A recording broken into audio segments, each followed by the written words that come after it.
Bismillahirrahmanirrahim. Assalamualaikum warahmatullahi wabarakatuh.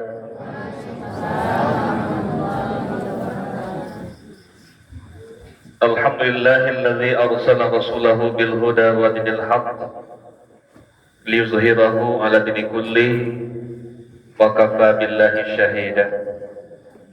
Asyhadu an la ilaha illallah wahdahu la syarika lah. Wa asyhadu anna Muhammadan abduhu wa rasuluh sallallahu alaihi wasallam la nabiyya ba'dah. Allahumma salli wa sallim wa barik ala sayyidina Muhammad wa ala alihi wa sahbihi ajma'in. Amma ba'du, qala Allah ta'ala fil Qur'anil Karim, a'udzu billahi minasy syaithanir rajim. Bismillahirrahmanirrahim. Wa ma arsalnaka illa rahmatan lil alamin. Shadaqallahul azim. Rabbi shrah li sadri wa yassir li amri wahlul 'uqdatam min lisani yafqahu qawli. Ma'asyiral muslimin rahimakumullah. Yang kita hormati dan yang kita muliakan segala guru kita yang hadir, yang kita hormati engkau ampun dan mama yang hadir, bapak, ibu-ibu hadirin, kaum muslimin, jemaah, dan juga santri dan santriwati kita yang hadir dalam rangka mentakzimkan peringati itunya Mauludir Rasul, yaitu hari kelahirannya baginda Rasulullah Nabi kita Muhammad sallallahu alaihi wasallam. Semoga kehadiran kita satu wujud rasa cinta kepada Rasulullah, dan dengan demikian sebagai wasail nantinya di akhirat kita termasuk orang yang lebih didahulukan untuk mendapatkan syafaatnya oleh Nabi dan Amin ya rabbal alamin. Syukur alhamdulillah selalu kita aturkan kepada Allah Subhanahu wa taala. Dengan limpahan rahmat dan karunia Allah kita bisa hadir berkumpul dalam rangka membesarkan dan mensyiarkan agama Allah. Karena orang yang mau mensyiarkan agama Allah itu suatu pertanda dalam hati mereka jiwa takwa ada dalam dirinya. Wa may yu'azzim min sya'irah fa innaha min taqwal qulub. Orang-orang yang mau membesarkan syiar-syiarnya agama Allah, itulah tandanya hatinya orang-orang yang bertakwa.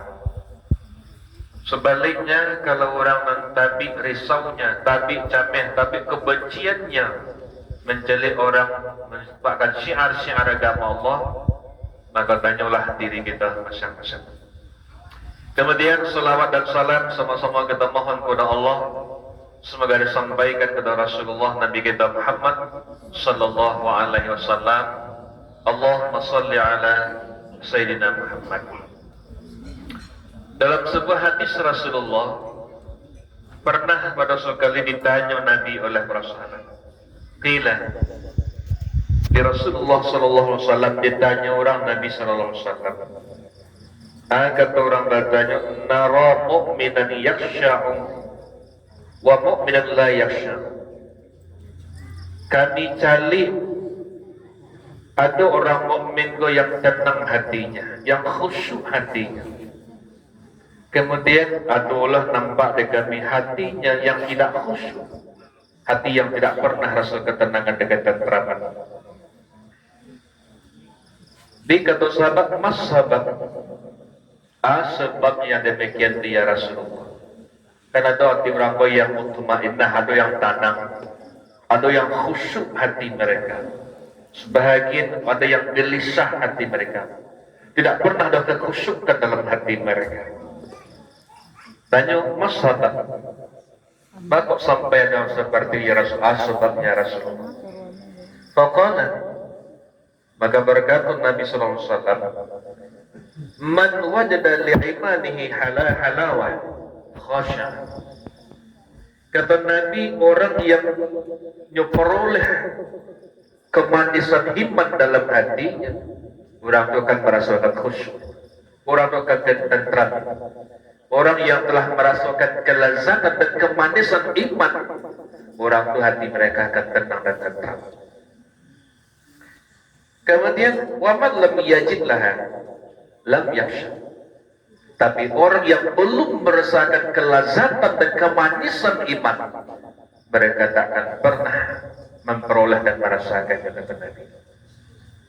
Kemudian faqila, tanya para sahabat balik, bima taujad, apa cara kami untuk mendapatkannya? Dengan apa kami peroleh ya Rasulullah? Qala, kata Nabi, bisidqil hubbi fillahi ta'ala, dengan kebenaran cinta kalian kepada Allah Subhanahu wa taala. Kemudian faqila, tanya para sahabat balik, wa bima yujadu hubbullah, apa perlu kami untuk mendapatkan cinta Allah itu, rasa cinta kepada Allah? Faqala, kata Nabi, bihubbi rusulih, dengan mencintai Rasulnya. Artinya seseorang tak akan sampai cinta hakiki kepada Allah tanpa jajang mencintai Rasulnya terlebih dahulu.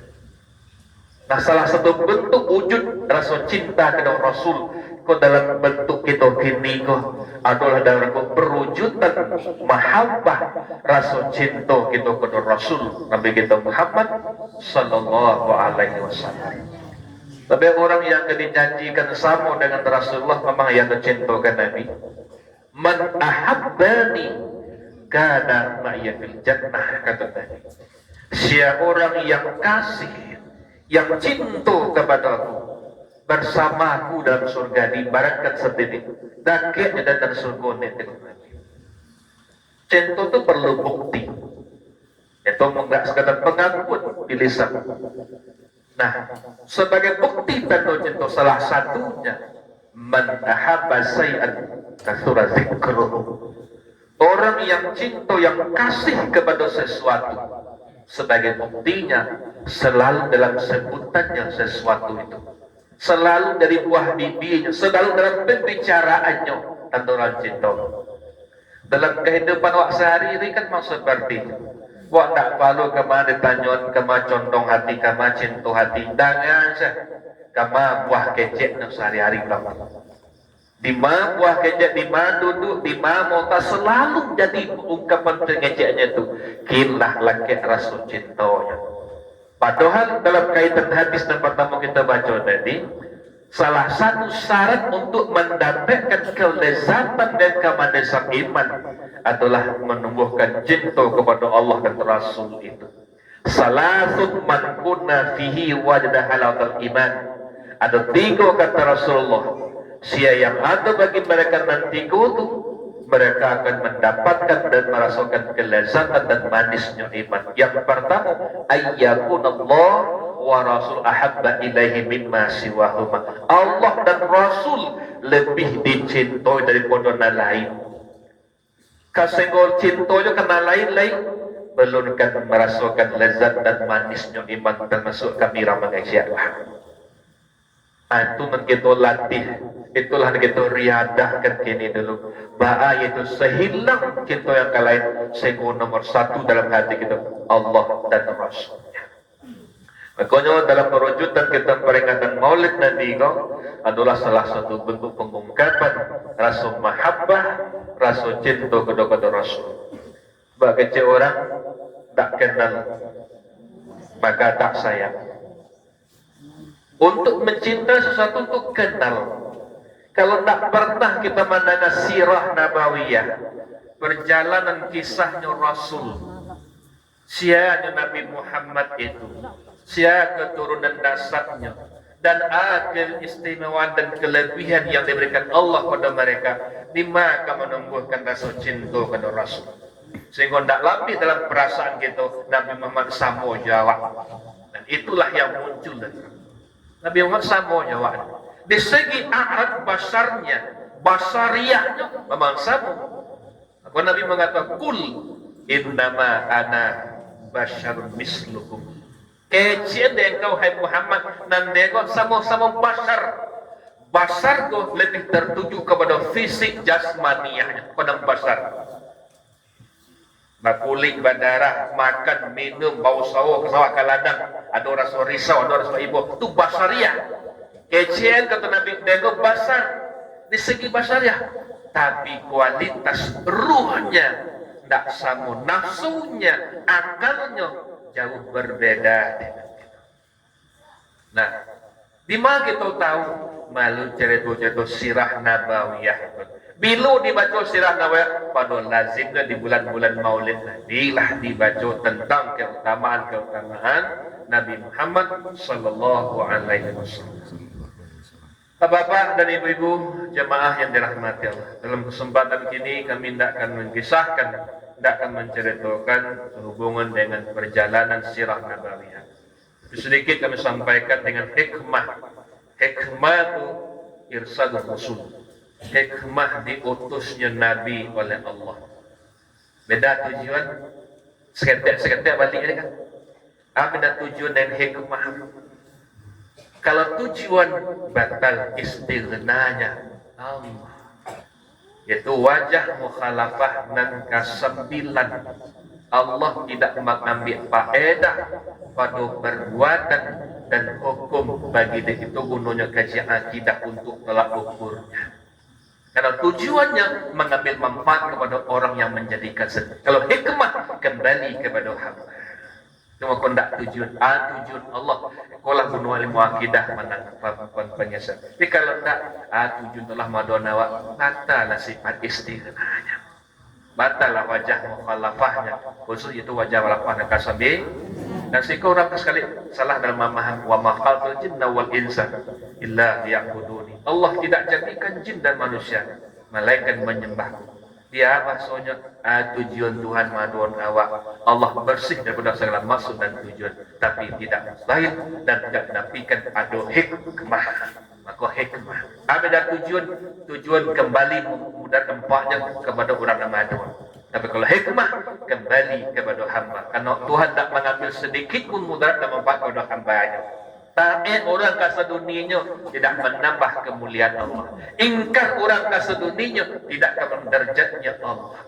Tapi kembali kepada manusia itu sendiri mudarat dan manfaatnya. Bapak dan ibu-ibu jemaah yang dirahmati Allah. Dia hikmah diutusnya Rasul. Ada beberapa hikmah diutusnya Rasul, termasuk itu Nabi kita Muhammad sallallahu alaihi wasallam. Yang pertama, irsyadul khalqi ila ma'rifatil khaliq. Untuk menunjuki makhluknya kepada mengenal si Khaliknya. Kalaulah tak diutus Rasul, tak kekenal manusia gojo Tuhannya. Ya tak?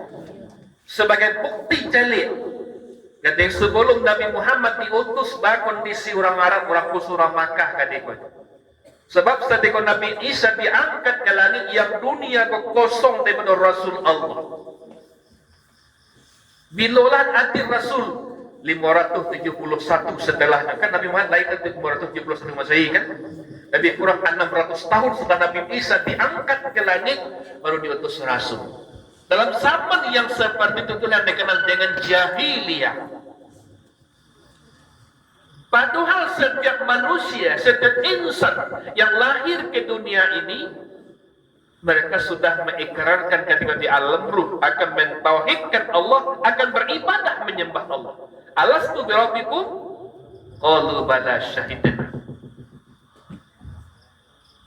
Tapi kalau tidak kenal banyak mentauhidkan Allah, kalau tidak ada orang memperkenalkan Tuhan kepada mereka, dan mereka dia akan ditunggu. Antakulu yaumal qiyamah inna kunna an hadza ghafilin. Kalian ditunggu dan tidak seorang pun nanti yang mengajak kami datang kami lalai.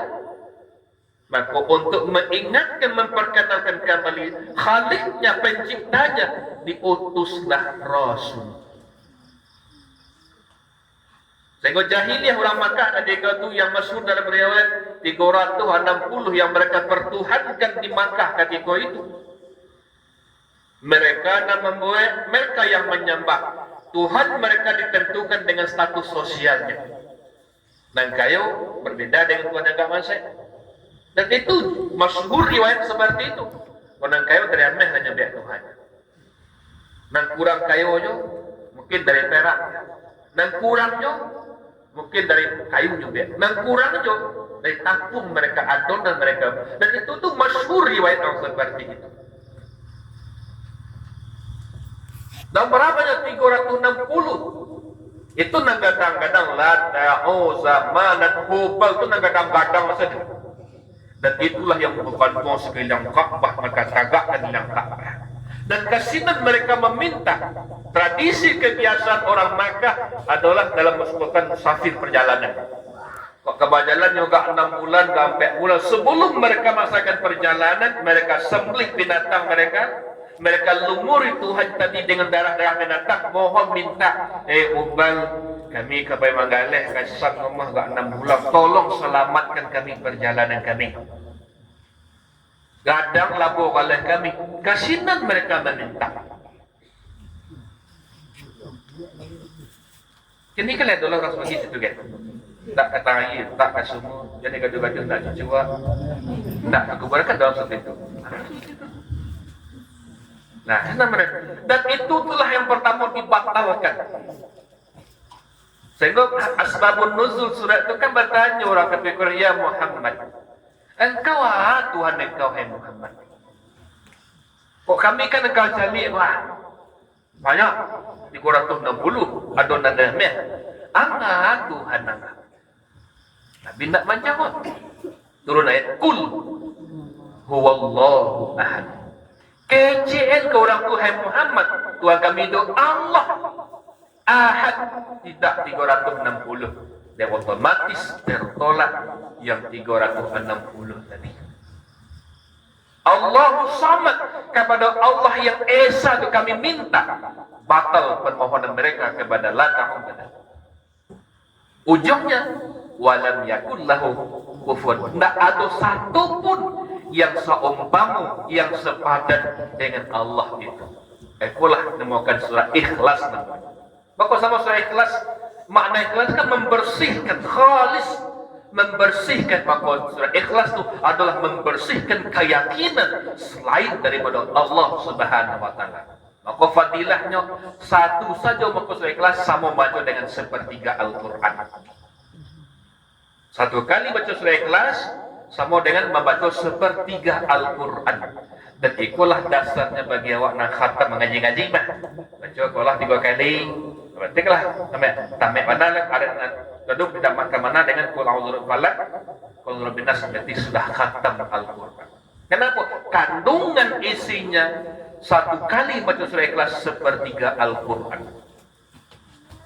3 kali, berarti 3 berarti penuh Al-Quran. Berat kehebatan itu. Dan pernah kami kedekatan negara tua dulu, Muawiyah bin Abi Sufyan. Ketika Muawiyah bin Abi Sufyan meninggal 70.000 malaikat tawaf di kuburnya. Amalannya tidak pernah rutin dalam kehidupan, selalu membaca surah Ikhlas. Banyak. 70.000 malaikat mengelilingi kubur tauhid kuburnya Muawiyah bin Abi Sufyan. Amalannya adalah tidak pernah tinggal, selalu melazimi membaca surah Ikhlas. Kan murah surah Ikhlas. Qul huwallahu ahad, Allahu samad, lam yalid wa lam yulad wa lam yakul lahu. Cuma dan salah baca, ada ha tu baca kan. Bisa rezeki kalau mau ulang pun sudah baca nak ha semua ni kan. Bahasa buasan. Kalau salah baca tu salah baca. Nah, balik itu Bapak ni. Di pertama tujuan Rasul itu, hikmah Rasul diutus irsyadul khalqi ila ma'rifatil khaliq, untuk memperkenalkan kepada makhluk tentang si Khaliq. Intinya adalah mengajarkan tentang ketuhanan, bukan Nabi Muhammad saja. Lain rasul-rasul yang diutus oleh Allah, maka ajaran pertama-tama kepada umatnya adalah ajaran tentang ketauhidan. Dalam surah Al-Anbiya ayat yang ke-24, wa ma arsalnaka illa nuhi annahu la ilaha illa ana fa'budu. Nah, dan tidak kami utus rasul khusus engkau hai Muhammad, melainkan dan pertama-tama kami wahyukan kepada mereka la ilaha illa ana. Kece kepada mereka tidak ada Tuhan melainkan aku, kata Allah. Fa'budun, baru mereka menyembah. Karena hak Tuhan dan ada bagi kita dua, asalkan Allah, sembah Allah. Nah, kemudian hikmah yang kedua, Hikmah yang kedua, nabayyanu anwa'ul ibadati wal muamalah. Untuk menjelaskan macam-macam ibadah dan macam-macam muamalah. Nabi langsung mencontohkan, termasuk di sembahyang sajalah. Nabi contohkan. Sehingga dalam hadis Nabi, "Sallu kama ra'aitumuni usolli." Salatlah kalian, kata Nabi, jua kalian cali dan salat.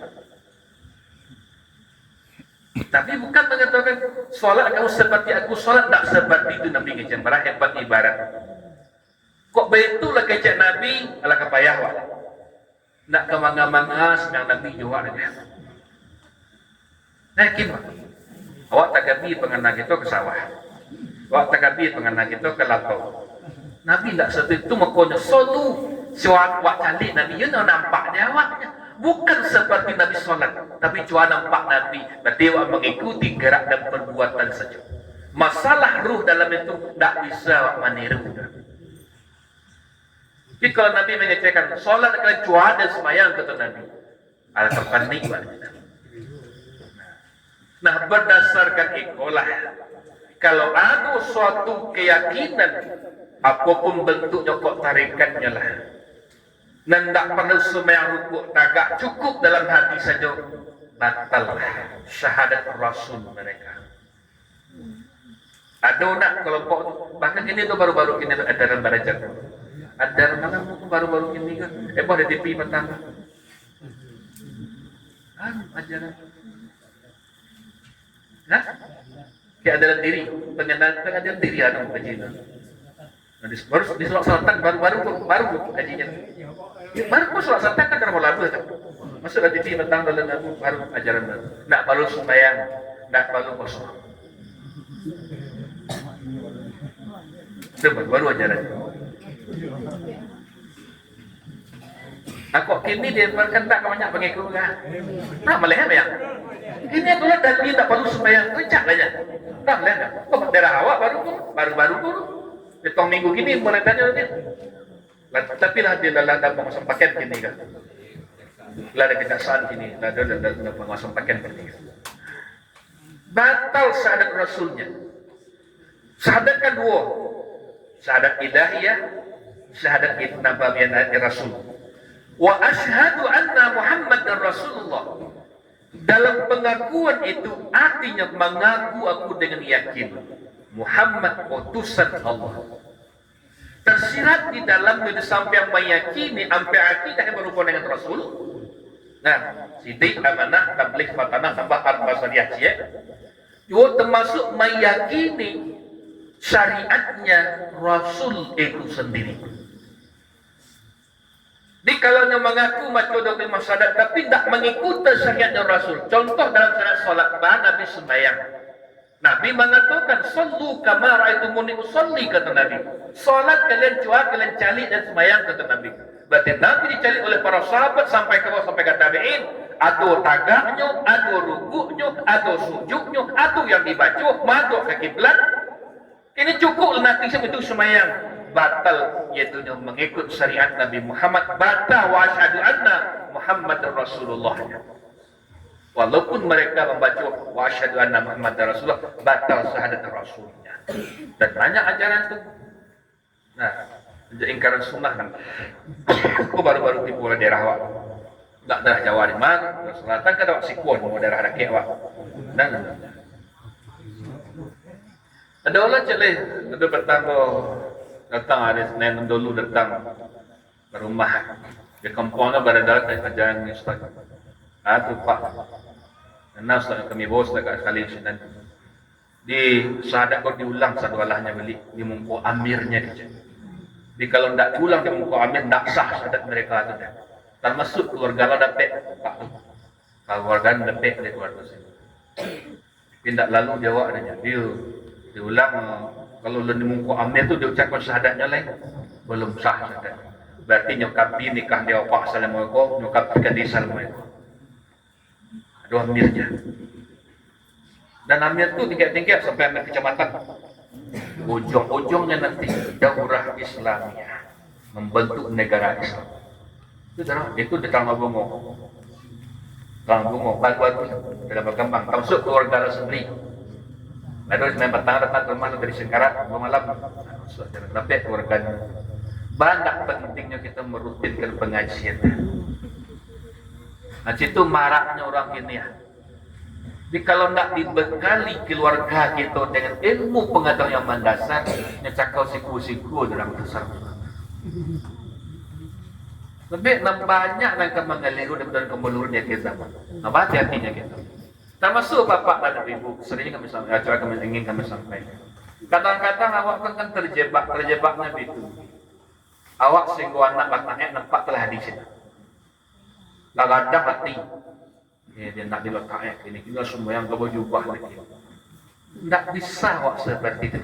Pantau keyakinannya bah. Jangan tidak sengaja sembahyang saja. Bagi ini kan banyak lah seperti itu. Kadang tinggal anak sembahyang, tapi bah apalah keyakinannya. Akhirnya perlahan-lahan kita jadi musuh kadang dapat dari rumah sendiri jadi. Iku tidak boleh nyolek kundak. Dan itu tidak kurang berdua terjadi yang seperti itu. Nyolongnya lain pun, kiranya tidak elok termandai jalan nyolek. Kondak ulih, kondak elok, kondak bisa kau kapi ikonnya. Akhirnya nyo sama berkeluarga pun berbantah. Maka kemudian mulai sejujurnya doa biasa saja. Akhirnya berakar keyakinan denyo. Akhirnya anak jadi musuh sendiri dalam hati. Dan tak surang berdua kejadian yang seperti itu. Nah melapor kami tidak sama dua hal seperti itu. Balai, mandak talau lagi. Nah itulah keyakinan. Akhirnya bang, ini tegak surang. Keluarganya musuh dia ni. Ini nanti rumah itu sudah lah, jaga kufur sudah lah ni, jaga saksi sudah lah, tak ada dapat tugas orang lain yang lain. Nah itu terjadi. Awak kan terjebak sama dia kadang dia sama kau sama gini letak nak dan tapi baa keyakinan yang berpegang. Tak cukup dengan pengaman zahir, jo dipantau alir mereka baa. Bapak-bapak dan ibu jemaah. Karena Allah jadikan termasuk yang kedua, Nabi menjalankan ibadah, muamalah, lah diatur dengan. Nah, di bawah Nabi dijalankan oleh para sahabat, ada tabi'in. Intinya, wak mengikuti ulama-ulama yang muktabar. Punya banyak guru dan bisya gurunya tu. Let bersanad guru tu kan, let ulama gurunya. Kau ngaku orang banyak sedonia aku guru sedolah lagi. Banyak guru dia, 2000 tu guru dia. Tapi guru tu guru dah sebenarnya. Nama sana jalih. Nah, so kami pesantren jalih kok kita fikihnya kita fikihnya dipelajari. Sekarang ulama sia, dari sia jalih. Kok kita hadisnya 20 sia susunanya. Kita tasawufnya 20 siapa ngarang penyusunnya dan muktabar diakui oleh dunia Islam. Banyak guru saya itu raja surakalnya. Dan awaklah pengaruhlah seperti itu. Akhirnya hilang keistiqamahan. Hilang keistiqamah, maka istiqamah paling mahal. Istiqamah kata jadi lebih mahal daripada kiramat. Orang kiramat belum tentu istiqamah. Contoh seperti contoh bersesa orang kiramat. Murid saja jaga nyolek bisa zikir duduk lewang awak. 60.000 muridnya kiramat. Tapi istiqamah yang tidak ada akhirnya bersesa mati dalam kekufuran dalam keadaan su'ul khatimah. Nah tingginya maha istiqamah. Di yang kedua, nah hikmah dia itu rasul untuk menjalankan ibadat dan juga tentang muamalah. Yang ketiga terakhir. Kemudian yang ketiga, wa tabshiru ahli iman wa ta'ati bil jannati was salam. Yang ketiga untuk magih kabar gembira bagi ahli iman dan taat dengan surga dan pahala. Salah satu tugas Nabi basyirau wa nadhira. Magih kabar gembira dan magih kabar takut. Sian ada kabar gembira yang mengikuti Allah dan Rasul atau yang beriman dan yang bertaat.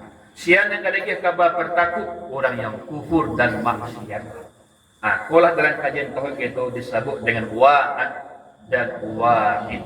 Ada kabar gembira, wa'ad itu kabar gembira, wa'id kabar bertakut. Ada janji baik dan janji buruk. Dan kedua-duanya pasti Innallaha la tukhliful mi'ad. Allah tidak akan pernah menyalahi janjinya. Ada dijanjikan Allah melalui Rasulnya dan Al-Quran. Pasti siang beriman beramal soleh surga, tidak akan pernah menyalahi janjinya.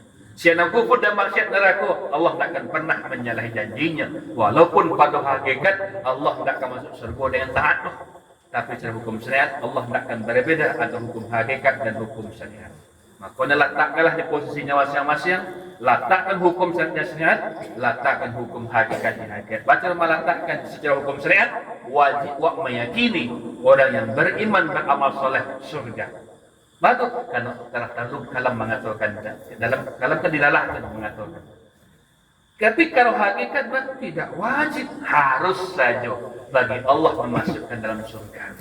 Orang ngaji tauhid tak kapan nale, tapi kok panalo paham tak boleh. Jadi kecil, iya panalo tak baca juga ini gak hendak ngaji tak mau sama. Nah, maka letakkanlah hukum syariat ya syariat, hakikatnya hakikat. Assalamualaikum warahmatullahi wabarakatuh.